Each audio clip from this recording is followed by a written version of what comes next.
सुप्रभात बच्चों। आज हम पाठ 8 चूहों की धमा चौकड़ी के शब्दार्थों को देखते हैं। झुरमुट पेड़ों का समूह। अटपटी क्या होता है? बेतुकी, बेकार की बातें करते हैं। बिछोना, बिछोना क्या होता है? बिछाने का गद्दा। हंडिया, हंडिया क्या होता है बच्चा? मिट्टी के बर्तन जिसमें कि हम रखते हैं, खाने की चीजें रखते हैं और पकाने के लिए भी काम में लिया जाता है। ट्रंक क्या होता है? बक्सा। सहसा, सहसा यानी कि अचानक। श्राद्ध क्या होता है? हिंदुओं में अपने पूर्वजों को श्रद्धांजलि दी जाती है, उसके लिए जो कर्म किए जाते हैं शास्त्रों सहित, उसे हम क्या कहते हैं? श्राद्ध। चेतावनी, चेतावनी क्या होता है? किसी आने वाले खतरे से सचेत करना। पोटली क्या होता है? छोटी सी गठरी। चट कर जाना यानी कि जल्दी से हम उस चीज को खत्म कर देना, खा जाना। खोज खबर लेना, किसी भी बात की जानकारी लेना। दुविधा क्या होता है?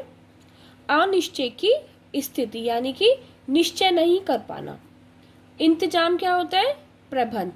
अब हम देखते हैं, सही उत्तर पर चिन्ह लगाओ।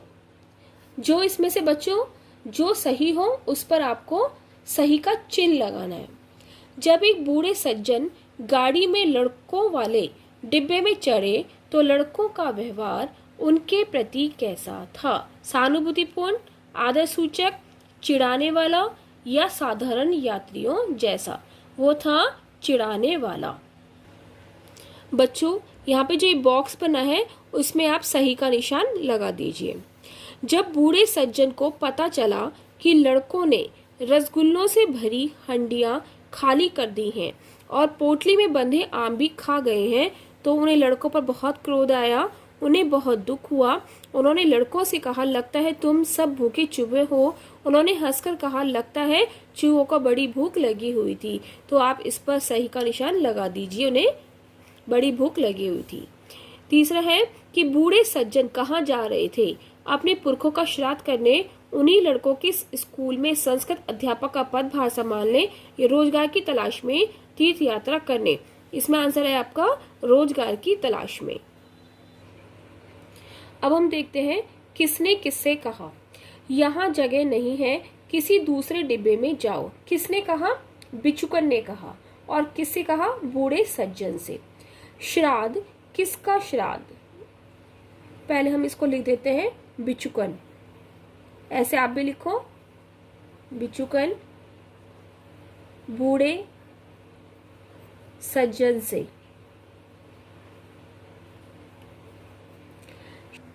श्राद्ध, किसका श्राद्ध? ये किसने कहा? बूढ़े सज्जन ने। किससे कहा? बिचुकन से। बिचुकन से। इस डिब्बे से उतर जाने में ही आपकी भलाई है। किसने कहा? बिचुकन ने। बिचुकन, बिचुकन ने। किससे कहा? बूढ़े सज्जन से। बूढ़े सज्जन से। आपके रहने का सब इंतजाम हो गया है। किसने कहा? सेक्रेटरी, सेक्रेटरी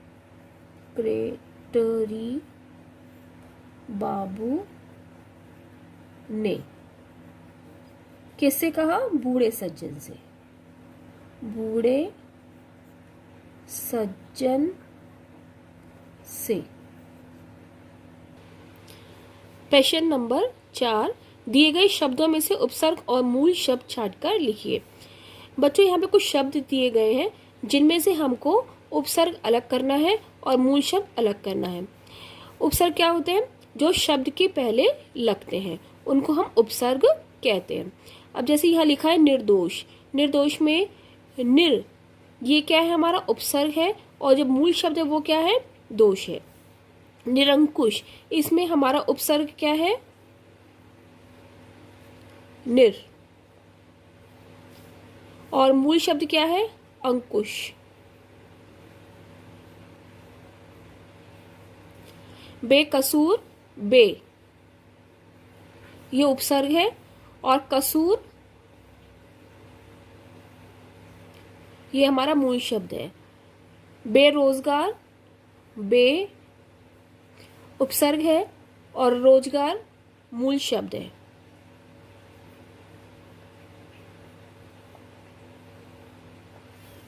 अब हम देखते हैं 5 मूल शब्द और प्रत्यय जोड़कर शब्दों की रचना कीजिए।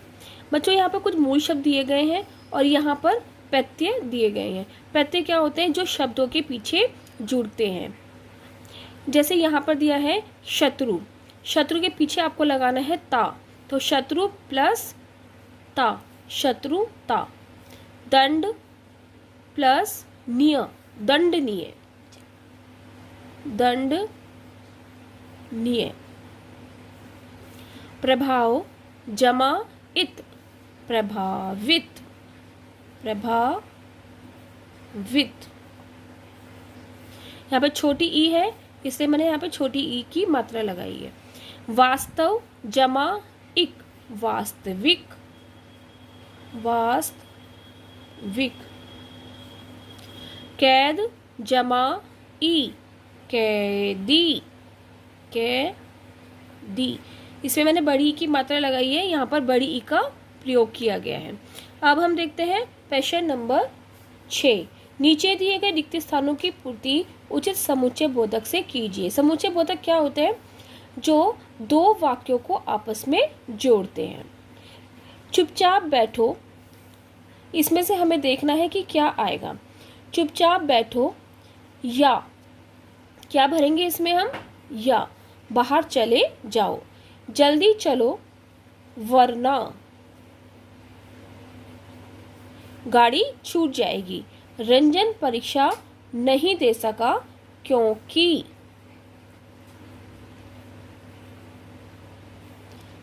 वह बीमार था। मिठाई देखने में अच्छी नहीं है लेकिन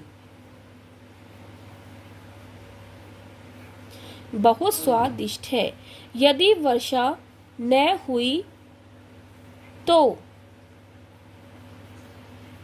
फसल नष्ट हो जाएगी। बच्चे को दूध दे दो ताकि वह चुप हो जाए। बच्चों, आपको समझ में आ गया? ये सारा अब बुक में मेरे साथ साथ लिखो। ओके, धन्यवाद।